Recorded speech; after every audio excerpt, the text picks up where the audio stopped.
Hello, Pack. The storm had been building since midday, and Wren was 2 hours from shelter when it finally came down on her. She walked into it the way she walked into most things now, because there was no one left to tell her not to. 3 weeks earlier, the Council of Ironhold had stripped her of her name in front of her own pack and told her she was not worth the ground she stood on. She had believed them about the ground. She had not yet decided about the rest. She was still walking when the first of the Thornvale wolves stepped out of the pines ahead of her. Let's begin. The storm came down from the northern pass like something with a grudge.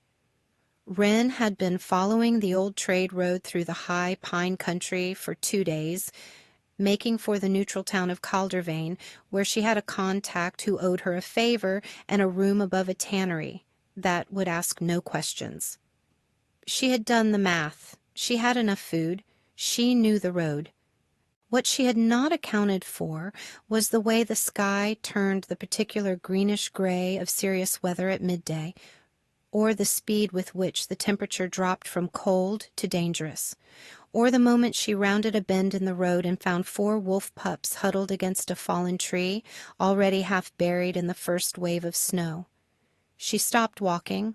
The pups were young, 8 weeks, maybe 10, too young to be alone, too young to have survived the night if the storm hit full force, which the sky was promising it would. They were pressed together in a pile, the largest one on the outside trying to cover the others, shaking hard enough that she could see it from 20 feet away.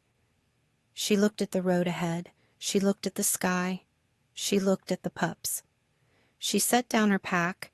The largest pup snapped at her when she reached for it, a reflex, not aggression, the kind of fear that bites because it doesn't know what else to do. The snap caught the back of her hand, shallow but sharp. She didn't pull back.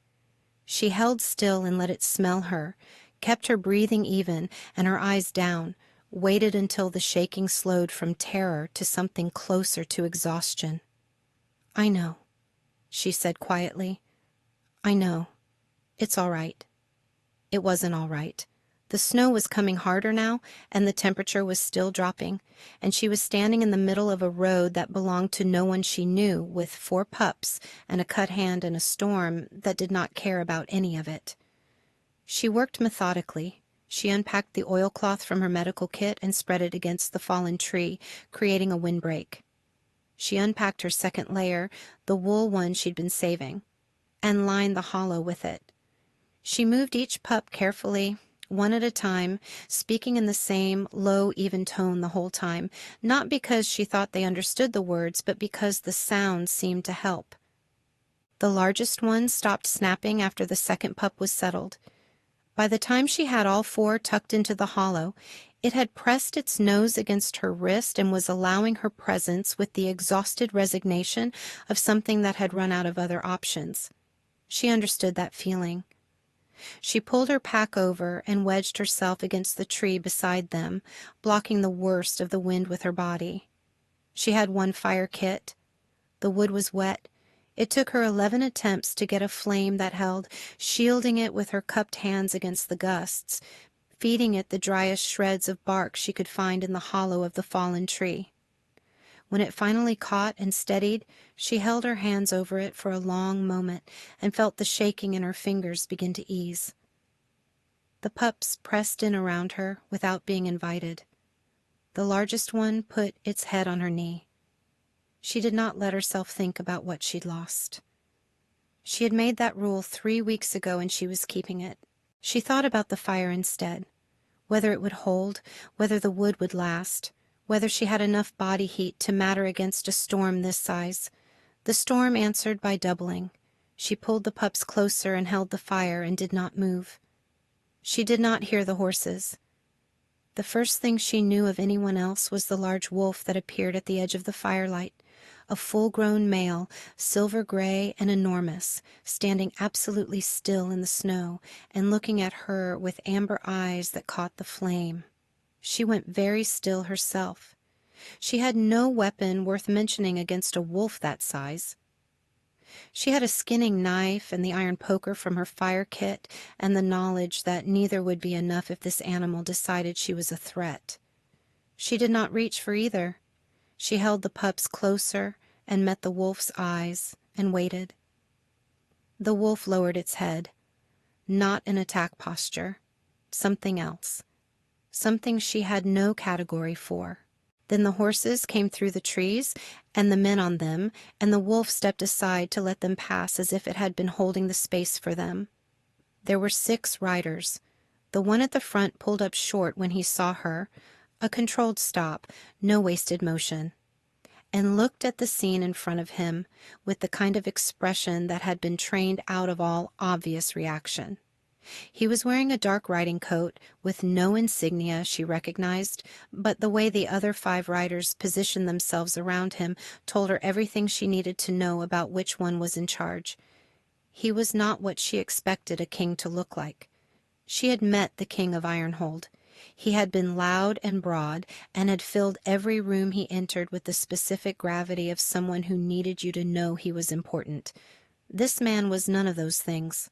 He was still, the way the wolf had been still, and he was looking at her with gray eyes that were taking in the fire and the pups and the cut on her hand and her position against the fallen tree with the particular attention of someone who was not going to miss anything. "Those are Thornvale pups," one of the riders said. A woman, voice clipped and careful. She was looking at Wren the way people look at problems. "I know," Wren said. "You're in Thornvale territory." "I know that, too." She kept her voice level.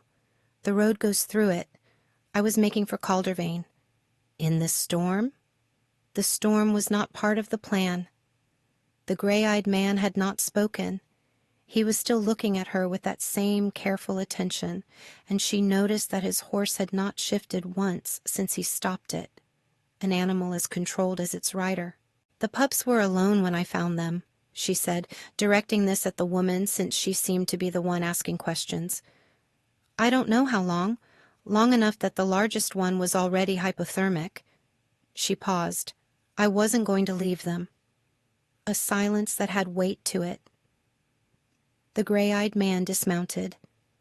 He did it without announcing it, without looking at his riders for permission or confirmation, just stepped down from the horse in one clean movement and walked toward her through the snow. He crouched down at the edge of the firelight, outside her space, not inside it, and looked at the pups. The largest one lifted its head from her knee and looked at him. Then it put its head back down. Something shifted in his expression. Not much. Just a fraction. He looked at her hand. "That needs cleaning." "I know," she said. "I'll do it when the storm passes. It'll be infected by then." "Then it'll be infected." She held his gaze. "I'm not leaving them." Another silence. The snow was coming harder. The fire was holding, but only just.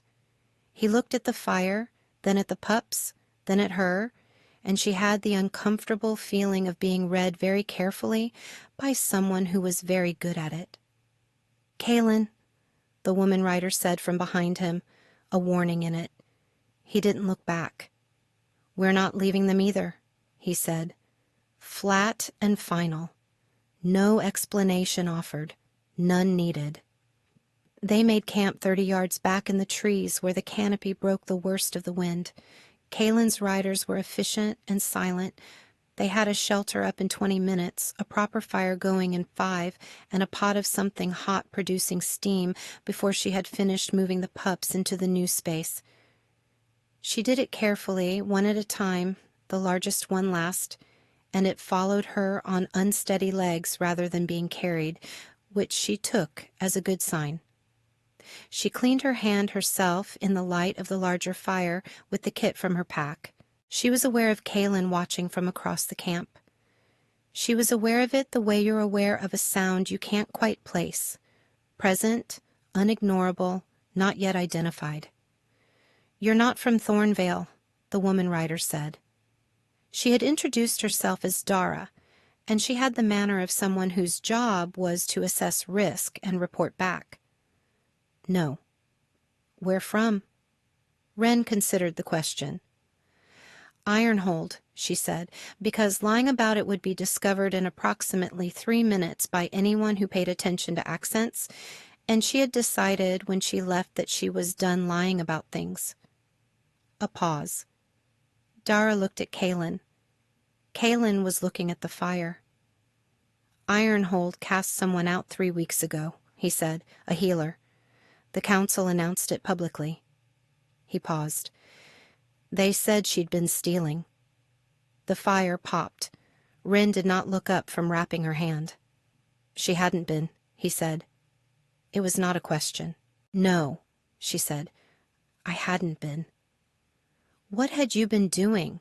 She finished the wrap and tucked the end in. Treating wolves the council had decided weren't worth treating. Keeping records of what the council was doing to the pack's lower ranks. Things that were inconvenient for certain people. She looked up then. They needed a reason. I gave them one by existing. Kaylin was quiet for a moment. His gray eyes had gone to that particular stillness she was already learning to read as him thinking. The King of Ironhold is a careful man, he said. He is, she agreed. Careful enough to make sure it looked clean. And you didn't fight it. Fighting it would have required a pack at my back. She said it simply, without bitterness. I didn't have one. The fire settled. One of the pups made a small sound in its sleep. The largest one was pressed against her side, and she could feel its warmth through her coat. You have a name, Kaylin said. Wren. He nodded once, as if filing it away. I'm Kaylin of Thornvale. I know, she said. Something that might have been a very controlled version of surprise crossed his face. You recognized me. I recognized that you were in charge and that your people were afraid to say your name in front of me. She paused. The rest was inference. The almost smile that crossed his face then was the kind that happened before he could stop it. Brief, involuntary, gone in a moment. He looked back at the fire. Dara, across the camp, was watching all of this with the expression of someone recalibrating. The storm ran through the night and into the following morning. Wren slept in 2-hour increments, waking to check the pups and feed the fire and check the pups again. The largest one had stopped shaking by midnight. By dawn, all 4 were warm and breathing evenly and taking turns investigating the edges of their sleeping space with the cautious curiosity of animals who had decided the danger had passed. She was awake when Kaylin came to sit near the fire in the gray pre-dawn light. His riders were still sleeping. He moved quietly for a large man, and he sat down without asking if the space was available, which she noted was the first time he'd done something without a kind of implicit permission-seeking. She handed him the spare cup from her kit. He looked at it for a moment, then accepted it, and she poured from the small pot she'd been keeping warm. You counted, he said. She looked up. What? The fire attempts. Last night, when you were building the first fire. He wrapped both hands around the cup. You counted them. Under your breath. She had not known she was doing it. She filed that away without knowing why. 11, she said. I know. I was watching from the tree line. A pause. You didn't stop. It was cold. Most people would have stopped at 6 or 7 and started moving instead. Decided the fire was a lost cause. She looked at him. He was looking at the fire, not at her, and she had the sense that this was deliberate, that he offered things more easily when he didn't have to watch them land. What were you doing in the high pine country? She asked. Patrol.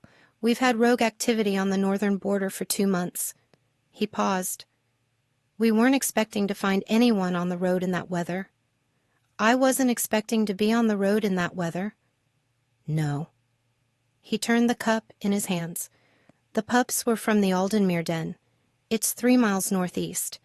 They must have wandered during the first snow before the storm hit. Their mother? A pause that told her before the words did. We found her last week. Rogue attack. She absorbed this. So they were already alone. Yes. She looked at the 4 small shapes sleeping in the wool-lined hollow she'd made. The largest one had its chin resting on the second largest, a position of ownership and protection that was entirely unconscious. They'll be all right, she said. It was not quite a question. They will now. He looked at her. Because of what you did last night. She didn't answer that.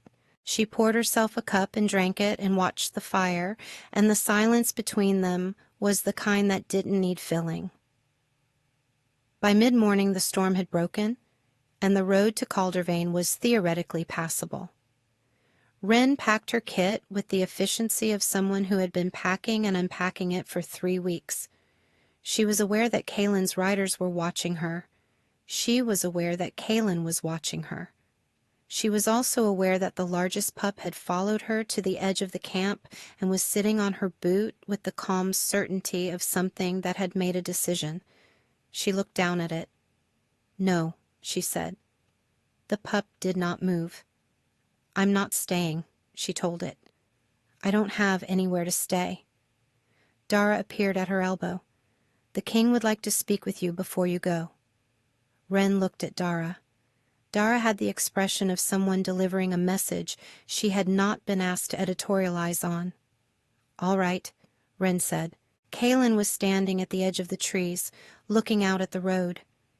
He turned when she approached, and she had the same feeling as the night before, of being read carefully, of being seen with more precision than she was accustomed to. Caldervane, he said. Yes. You have a contact there. I do. A room above a tannery. She stopped. You know about the tannery. I know most things that happen in the neutral towns near my border. He said it without apology. It's a reasonable room. Reasonable contact. A pause. It's also 3 days' walk from any healer who could look at that hand properly, and the infection risk in this cold is not nothing. She looked at her wrapped hand. I'll manage. I know you will. He said it simply, without condescension. That's not the point. He was quiet for a moment, looking at the road. Thornvale doesn't have a healer. We had one. She left 8 months ago. He turned to look at her. We have a full pack and a border under rogue pressure, and no one who knows wolfsbane antidotes or can manage a difficult birth or can do what you did last night. She understood what he was offering. She also understood what it would cost her to accept it. I was cast out of Ironhold, she said.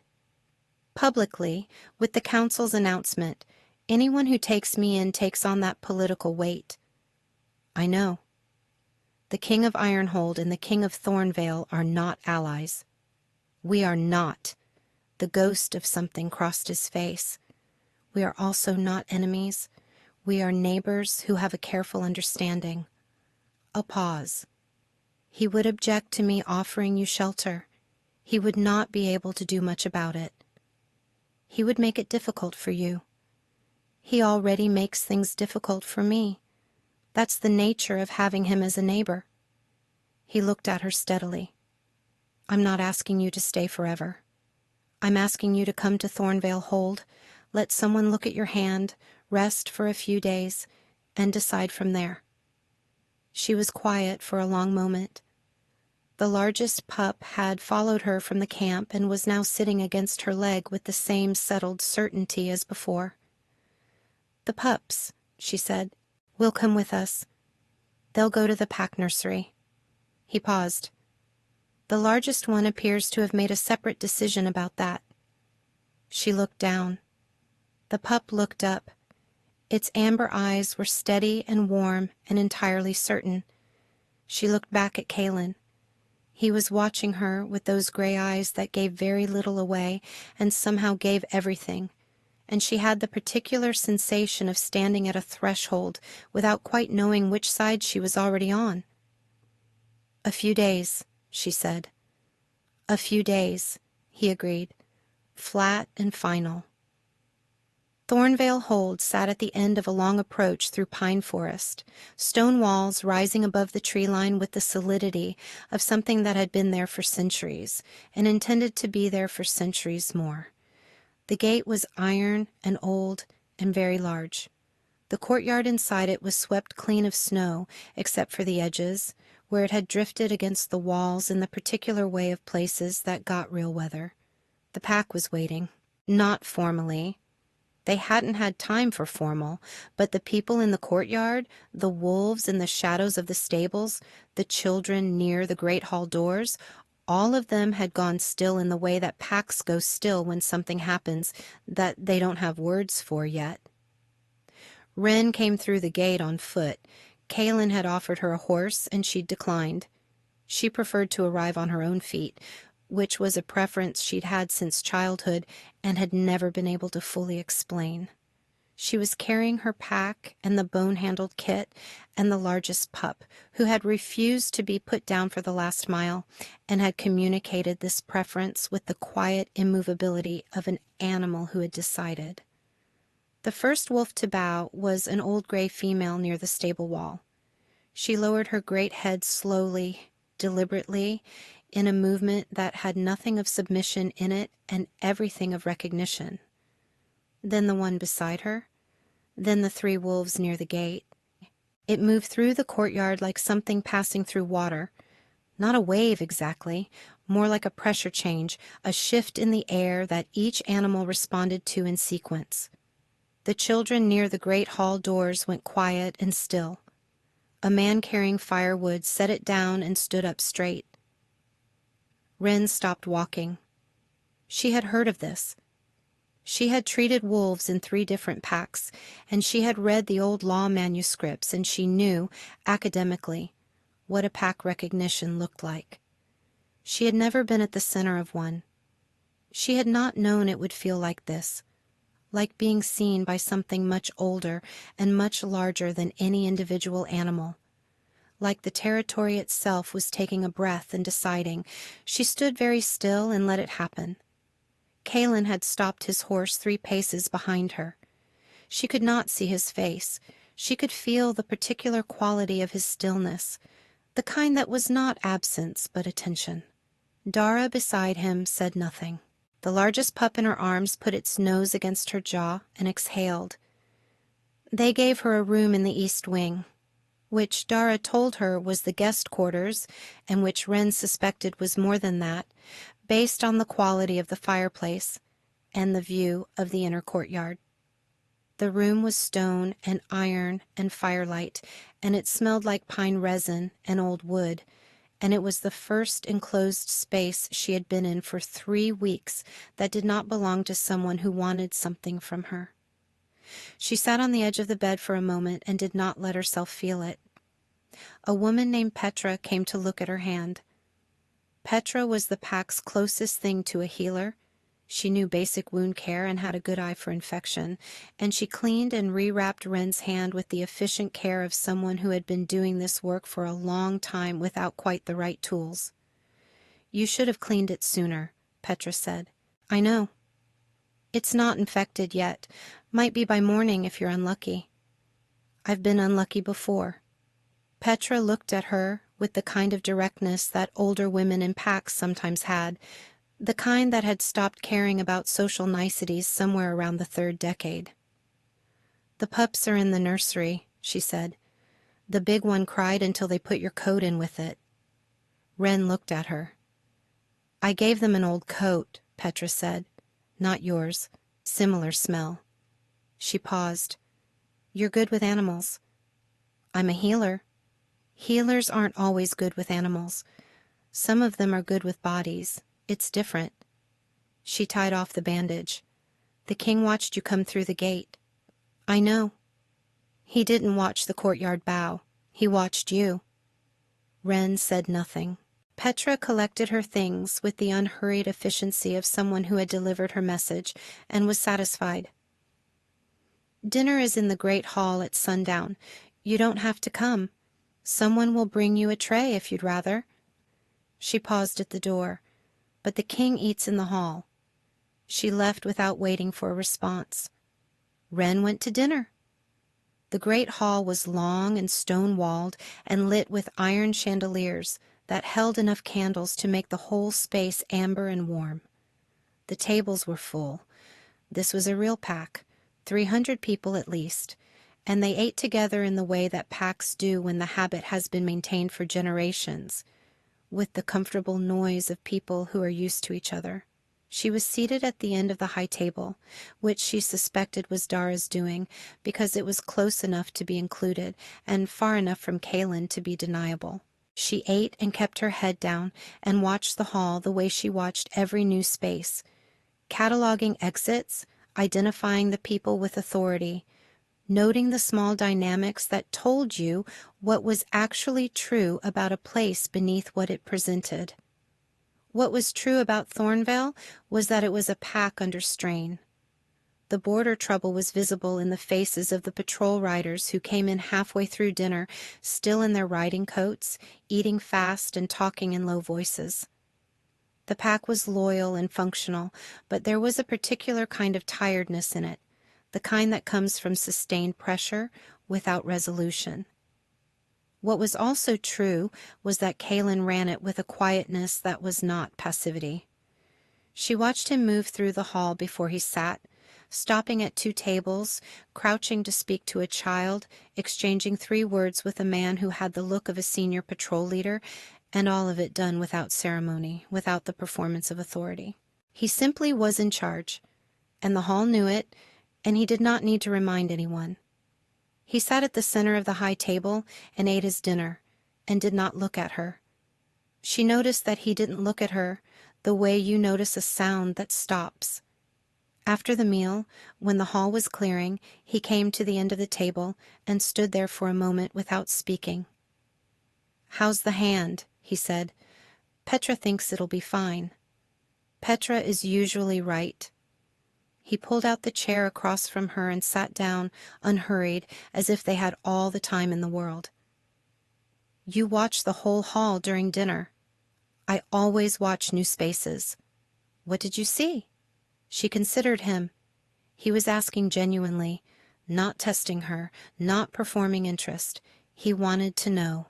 "A pack that's tired," she said, "but loyal. The patrol riders, they came in late and they're still here, which means they're not going home after duty. They're staying in the hall. That's either habit or preference. And the way they position themselves near the exits tells me it's preference. They feel safer here." She paused. "The border trouble is worse than you've said publicly." His gray eyes were very still. "The child you stopped to speak to, the one with the red hair, near the second table. He's one of the patrol leaders. He was watching the door every time it opened." She looked at her cup. "He's waiting for someone who hasn't come back yet." A silence. "His father?" Kaylin said. 3 days overdue from the Northern Patrol." "I'm sorry." "So am I." He was quiet for a moment. "We found tracks this morning. He's alive, moving slow." He paused. "We'll have him back by tomorrow." She nodded, filed it away. "You do that," he said. "Do what?" "File things. I can see you doing it. Something lands and you hold it for a moment, and then you put it somewhere." She looked at him. He was watching her with the same careful attention as the night before, and she had the sudden uncomfortable sensation of being read by someone who was as good at it as she was. "It's a useful habit," she said. "It is." He turned his cup in his hands. "My counsel is going to want to speak with you tomorrow." She had been expecting this. "About my status. About your presence here. About what I intend." A pause. "They're careful men. They'll be polite." He looked at her directly. "They'll also be looking for reasons why taking you in is a political liability." "It is a political liability." "Yes." He said it without apology. I want you to know that before you go in there, so you're not surprised." She studied him. "Why are you telling me this?" He was quiet for a moment, looking at the table. "Because you came through my gate with 4 pups and a cut hand, and no pack and no protection, and you didn't ask for any of it. You just did the work." He looked up. "You deserve to know what room you're walking into." The fire in the hall had burned down to coals. Most of the tables were empty now. The candles in the chandeliers had guttered to half their height. "Thank you," she said. He nodded once, stood, looked at her for a moment with those gray eyes that she was learning to read the way you learn to read weather. Not perfectly, not yet, but with increasing accuracy. "The council chamber is in the north tower," he said. "Dara will take you at the 9th hour." He paused. "Get some sleep." He left without waiting for her response, which she was beginning to understand was not rudeness, but the particular efficiency of a man who said what he meant and trusted it to land. She sat alone in the emptying hall for a while and watched the coals and did not let herself think about what it meant to be in a place where someone had warned her. The Council of Thornvale was 3 men and 1 woman, all of them older than Kaelin, all of them with the particular smoothness of people who had been navigating political situations for a very long time. Their names were Aldrich, Finnick, Sorel, and Maren. Maren was the woman. She had careful eyes and carefully enunciated words, and she was, Wren assessed, in the first 2 minutes, the most dangerous person in the room. Kaelin sat at the head of the council table. He did not introduce Wren. He let her introduce herself, which she understood was deliberate. He was not presenting her as his. Not yet. Not in this room where everything meant something. "You were cast out of Ironhold," Aldrich said. He was a large man who had the manner of someone who had decided to be reasonable and wanted credit for it. The council there made a public announcement. "They did," Wren said. "The charge was theft." "The charge was theft. The charge was false." She said it plainly, without heat. "I treated wolves the Ironhold Council had decided were expendable. I kept records of treatment outcomes that reflected poorly on certain council decisions. I was inconvenient. The theft charge was the instrument of convenience." "You have no evidence of that," Finnick said. "I have the records. They're in my pack." She paused. "They're also why the charge had to be theft and not incompetence or misconduct, because the records show neither." A silence. Maren was watching her with those careful eyes. "You understand that sheltering you creates a complication with Ironhold." "I do." "The king there will view it as a provocation."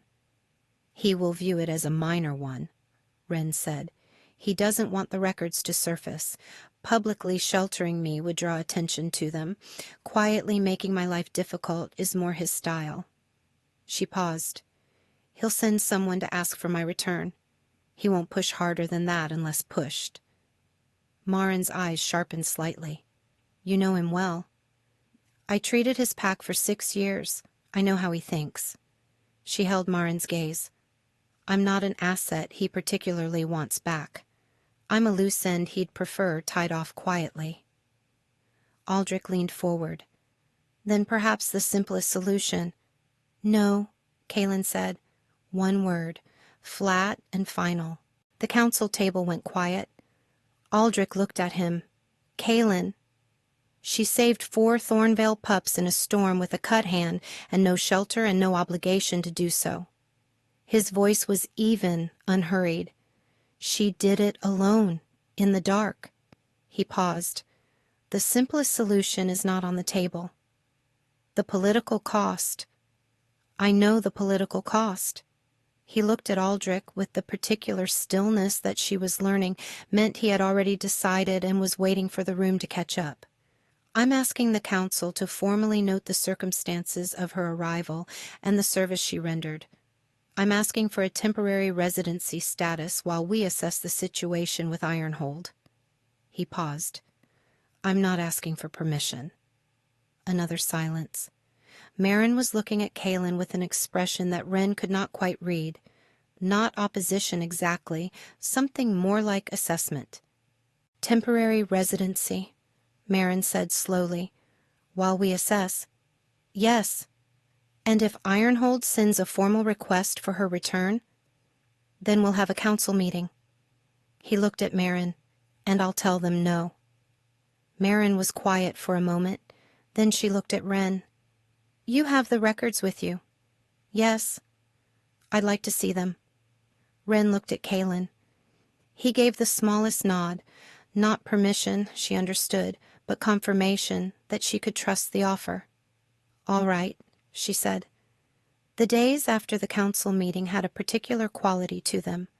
The quality of a held breath, of something being decided in the spaces between ordinary things. Wren worked.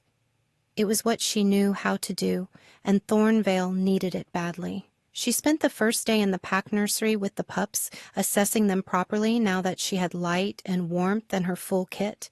They were underweight but otherwise healthy, and she put together a feeding schedule and a temperature protocol, and wrote it out in her clearest hand and gave it to the nursery keeper, a woman named Berta, who received it with the relieved gratitude of someone who had been managing without adequate information for too long.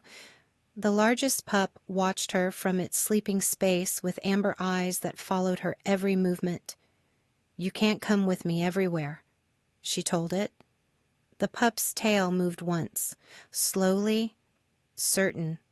She started seeing pack members on the second day. Small things at first, a sprained wrist, a persistent cough, a child with an ear infection that had been treated incorrectly and needed to be started again. Word moved through the pack the way it always did, and by the third day there was a quiet line outside the room they'd given her to work in, and she moved through it with the focused efficiency that had always been her best quality, the one she'd never had to learn because it had simply been there from the beginning. Kaylin appeared in the doorway on the afternoon of the third day. He stood there for a moment without speaking, watching her work. She was setting a dislocated shoulder, a patrol rider who had taken a fall, and she was talking the man through it in the low, even voice she used for procedures, and she did not look up when Kaylin arrived because the shoulder required her full attention. The shoulder went back with a sound that made the rider swear and Wren say done in the same breath. She looked up. Kaylin was watching her with that expression she was learning to read, the one that was not quite neutral. The one that had something underneath it that he had decided not to name yet. How's the border? She asked. Complicated. He came into the room and sat on the edge of the work table, not in her space, but near it. The patrol leader came back this morning. The red-haired boy's father? Yes. A pause. He told his son before he told me. I walked past the hall and they were just... He stopped, looked at his hands. He was just holding him. She was quiet for a moment. The border situation, she said. There's a rogue pack working the northern tree line. Not random, organized. Someone is directing them. He looked up. The Ironhold border is 20 miles north of the rogue activity. She absorbed this. You think Ironhold is involved? I think it's possible. He was careful with the words, the way he was careful with everything. I don't have proof. I have a pattern. He paused. Your records might be part of it. If the Ironhold Council has been systematically underreporting pack casualties. They have, she said. That's in the records. He looked at her. Then someone is hiding losses. Which means someone is hiding why the losses are happening. She understood the shape of it. You need the records. Marin needs the records. She's already started working through them. He paused. She asked me to tell you she thinks you were right about the charge being an instrument of convenience. She has a contact in Ironhold who confirmed the timeline. Wren was still for a moment. It was the kind of confirmation that should feel like vindication and mostly felt like exhaustion. Good, she said. quietly. He was watching her. "You're not going to say anything else about it." "What would I say?" "Most people would say something about being right." "Being right didn't protect me," she said. "It just means the records are accurate." She looked at her hands. "That matters for the pack. It doesn't change what happened to me." A silence. "No," he said. "It doesn't." He was quiet for a moment. "I'm sorry for what happened to you." She looked up. He was looking at her directly, and there was something in his face that was not the careful, controlled expression she'd been reading for 3 days. Something that had been set down from a height and was resting on the table between them, offered without ceremony. "Thank you," she said. He nodded, looked away, looked back. "The council wants to extend the temporary residency, formally, with pack protection status." She was quiet. "That means Ironhold can't touch you," he said. "Not legally, not under pack law." He paused. "It also means you're under Thornvale's authority. Mine." He said the last word carefully, as if he was aware of the weight of it. "I wanted to ask you directly before it went to the council, not tell you." She looked at him for a long moment.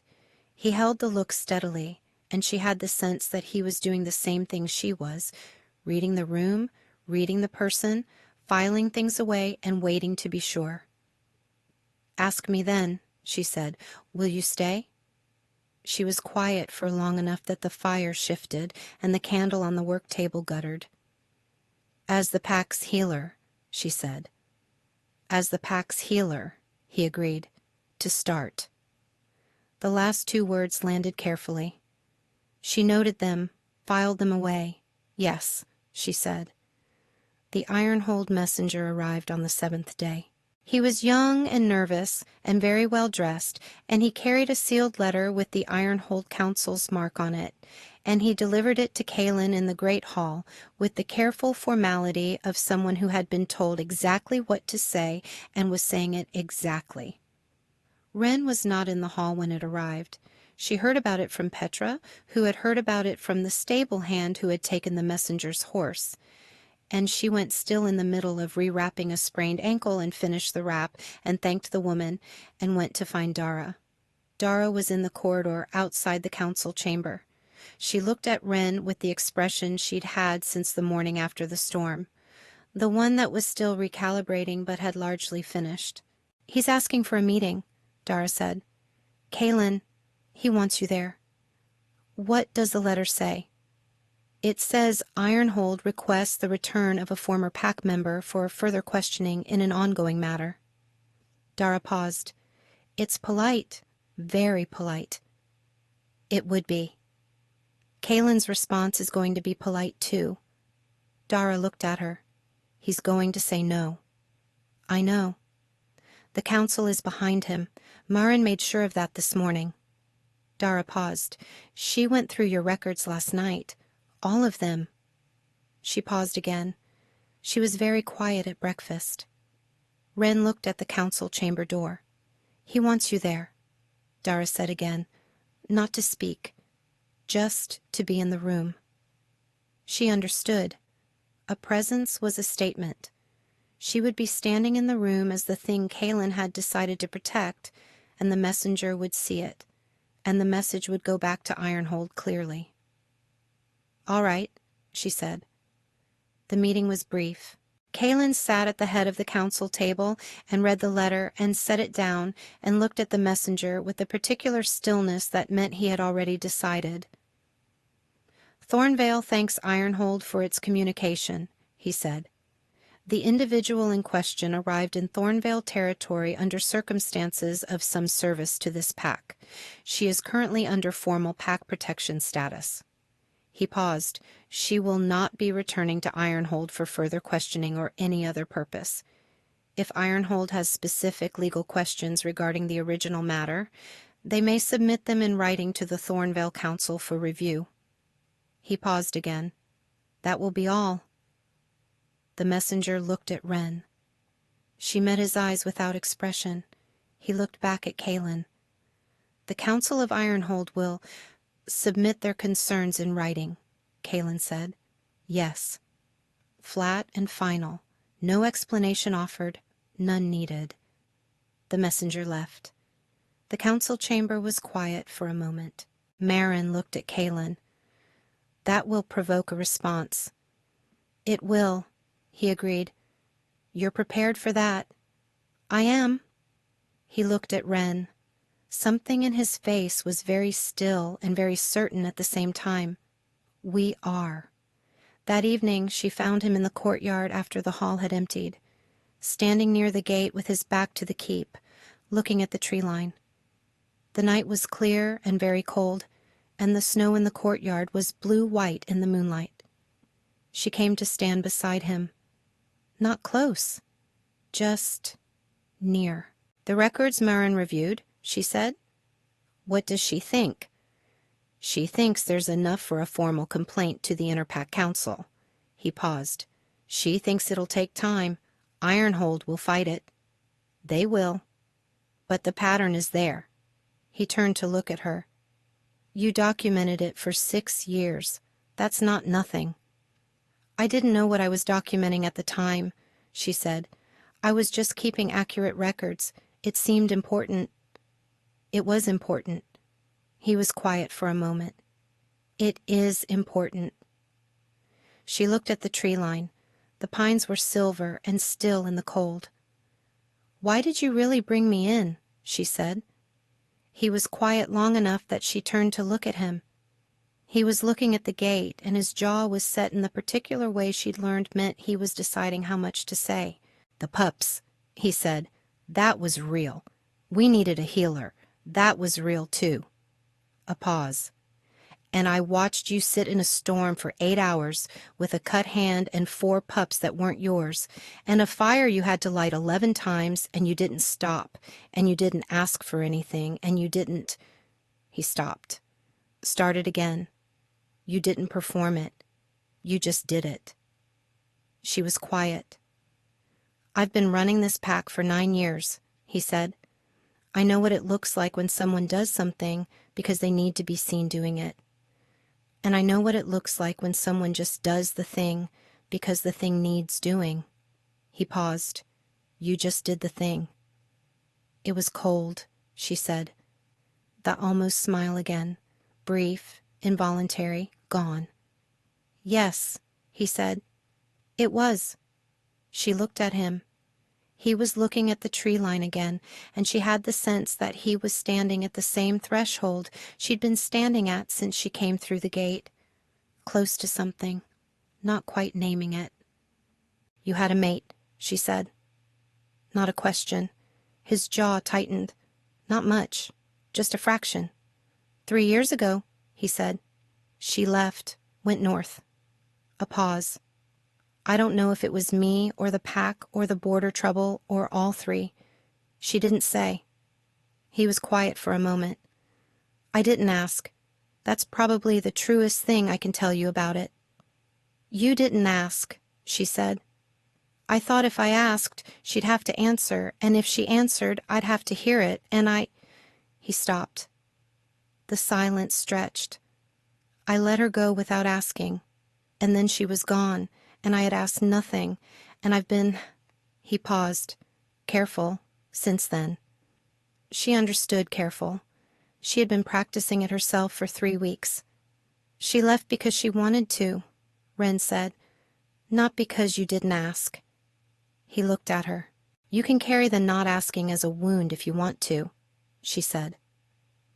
"But it's not the wound you think it is." She held his gaze. "She made a choice. You let her make it. That's not the same as failing her." He was very still. "You've been punishing yourself for 3 years for something that was not entirely yours to carry," she said. "That's—" She paused. "That's a waste of a good man." The silence between them was the kind that had weight and warmth at the same time. "Wren," he said. "Yes. I knew when you came through the gate." He said it quietly, looking at the tree line. I knew before the courtyard responded. I knew when you were still on the road. He paused. I don't know what to do with that. She was quiet for a long moment. I don't either, she said. Yet. He turned to look at her. She held his gaze and didn't look away. Yet, he said. Yet, she agreed. The words sat between them in the cold air, small and precise and full of everything that hadn't been named yet and would be, eventually, when they were both ready. The formal declaration happened on the 14th day. Kaylin called the full pack to the courtyard at mid-morning, which was not standard procedure for anything, and which meant the hall emptied in about 4 minutes, and the courtyard filled with 300 people and approximately 40 wolves who came in from the surrounding territory in the unhurried way of animals who had been waiting for something to be made official. Wren stood at the edge of the courtyard and watched him come down the keep steps and thought about the road and the storm and the 11 attempts at the fire and the way the largest pup had put its head on her knee in the dark. Kaylin stood in the center of the courtyard and looked at his pack. 14 days ago, he said, a woman came through our gate with a cut hand and a pack on her back and 4 Thornvale pups she'd pulled out of a storm alone. His voice carried without effort, the way voices do when they're not performing projection, but simply speaking from a place of certainty. She had no obligation to those pups. She had no pack at her back, no status, no protection. She did it because the pups needed doing for. He paused. That is the kind of person I want in Thornvale. The courtyard was very quiet. The Council of Ironhold cast her out with a false charge and a public announcement. They did it because she kept accurate records of what they were doing to their pack, and accurate records were inconvenient. He paused. Those records are now in the hands of Thornvale's council and will be submitted to the Interpack Council for formal review. Marin, standing near the council members at the side of the courtyard, nodded once. Her name is Wren, Kaylin said. She is Thornvale's healer. She is under this pack's protection, permanently. He paused. The word landed flat and final and without qualification. Anyone who had thoughts about her status or her worth based on what Ironhold said, I'm asking you to revise those thoughts. Not because I'm telling you to, because you watched her come through that gate and you know what you saw. The first wolf to bow was the old gray female from the stable wall. She lowered her head slowly, the same deliberate movement as the first day, and this time it was not a recognition event but a confirmation. Something the pack had already decided being made visible. It moved through the courtyard again. All the way through, this time. Every wolf. Most of the people. Wren stood at the edge of it and felt the particular sensation of belonging somewhere that had not been available to her for a very long time. She looked at Kaylin. He was looking at her from across the courtyard with those gray eyes, and the expression on his face was not the controlled, careful one she'd been reading for 2 weeks. It was the one underneath it. The one that had been there since the road, since the fire, since the 11 attempts and the pup on her knee, and the word yet spoken into cold air. She held his gaze. She did not look away. The largest pup, which had somehow escaped the nursery and was sitting on her boot with the calm certainty of an animal that had made all its decisions, thumped its tail once against the stone. That evening he came to the east wing. She heard his footsteps in the corridor and recognized them. She had been learning the sounds of this place for 2 weeks, the way you learn a new language, by listening for the patterns. And she set down the manuscript she'd been reviewing and waited. He knocked. She noted this. He had not knocked before. He had appeared in doorways, stood at thresholds, waited to be acknowledged. This was different. "Come in," she said. He came in and stood near the door for a moment, and she could see him deciding how to begin, which was unusual because he was generally a man who had already decided before he arrived. You didn't say anything, he said. In the courtyard. You didn't need me to. I wanted you to. He paused. I wanted to know what you thought. She looked at him. I thought it was the most honest thing I've heard from someone in authority in 6 years. She paused. I thought you meant it. I did. I know. She held his gaze. That's what made it honest. He came further into the room and sat in the chair across from her work table, and the firelight caught the planes of his face and the gray of his eyes, and she had the particular sensation of the threshold being crossed. Not dramatically, not with ceremony, but with the quiet inevitability of something that had been true for 2 weeks and was now being acknowledged. I want to say something, he said. And I want to say it clearly, because I've spent 3 years not saying things clearly, and I'm done with that. She waited. I knew on the road, he said. I knew when you were still in the storm, and I was still in the tree line, and you hadn't seen me yet. I knew before the pack responded, before the courtyard, before any of it. He paused. You are my mate. I believe that. I've believed it since the road. He looked at her steadily. I'm not asking you to believe it yet. I'm not asking you to do anything with it. I'm just, he paused, saying it. Because it's true, and I'm done carrying true things without saying them. The fire shifted. The candle on her work table held steady. She looked at him for a long moment, at the careful hands and the gray eyes and the jaw that was set with the effort of having said the thing, and the stillness that was not armor anymore, but something closer to the stillness of something that had finally stopped bracing. I know, she said. He looked at her. I've known for a while, she said. I was waiting to see if you'd say it. She paused. I was also waiting to see if I was ready to hear it. And I've been ready for longer than I admitted. She held his gaze. I just needed to be somewhere safe enough to admit it. He was quiet for a moment.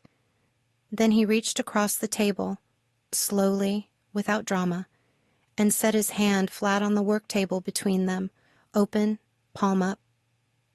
She looked at it for a moment. She placed her hand over his. He closed his fingers around hers carefully, the way you hold something you've been waiting to hold for a long time and are not going to rush now that you have it. They sat like that for a while, in the firelight, in the quiet. The storm was long past. The pups were in the nursery. The records were with the council. The border trouble was not resolved, but it was being addressed with accurate information by people who were paying attention. She had arrived with nothing, and a cut hand and a fire she'd lit 11 times. She had not been looking for anything. She filed that away, the particular irony of it, and held it for a moment, and then she set it down somewhere warm and did not pick it up again. Pack, I'm going to ask you something before we go. Wren came through that gate with a false charge on her name and 4 pups in a storm and not a single person at her back. She didn't ask to be seen. She didn't perform the sacrifice. She just did the work in the dark and let it be what it was. And Kalen, a king who had spent 3 years being careful, who had let someone leave without asking, who had carried the silence of that like a wound, he'd decided he deserved. He watched her light that fire 11 times, and he knew. He knew before the pack knew. He knew before she was ready to know. And he waited. And he said it clearly when it was time. And he put his hand on the table and let her choose. Here's what I want to know. Was it the storm that did it? The pups? Or was it the 11 attempts at the fire? The fact that she didn't stop? Tell me in the comments what you think she saved first. The pups or him? And if this story found you at the right moment, share it with someone who needed a Wren tonight. Someone who's been doing the work in the dark without